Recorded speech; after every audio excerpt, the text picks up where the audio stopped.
মানি, টাকা কি লাগে, তারপরে লাগে মাসাল, পেশি শক্তি, তারপরে লাগে মিডিয়া, সংবাদ মাধ্যম, তারপরে লাগে ম্যান্ডেট।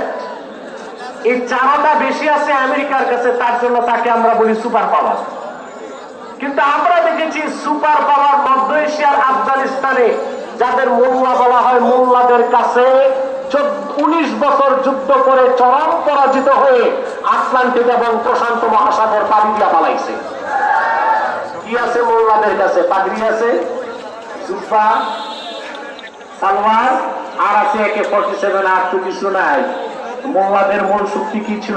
স্পিরিচুয়াল পাওয়ার, আধ্যাত্মিক শক্তি। এর সামনে কোন অপশক্তি থাকতে পারে না। আর আল্লাহর পক্ষ থেকে শক্তিটাই আধ্যাত্মিক শক্তি, আর ওইটা ইমানদার ছাড়া কাউকে দেওয়া হয় না।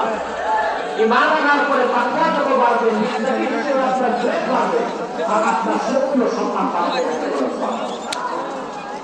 আমরা আমাদের ভয় করব, ব্যক্তি জীবনের কল্যাণ, দরকারি জীবনের মুক্তি, পাশাপাশি সমাজ ও রাষ্ট্রের কল্যাণে তাকওয়ার কোনো বিকল্প নাই। আজকে ওসি সাহেব বলছেন কিশোর গ্যাংয়ের কথা, এটা বাংলাদেশে এখন প্রধান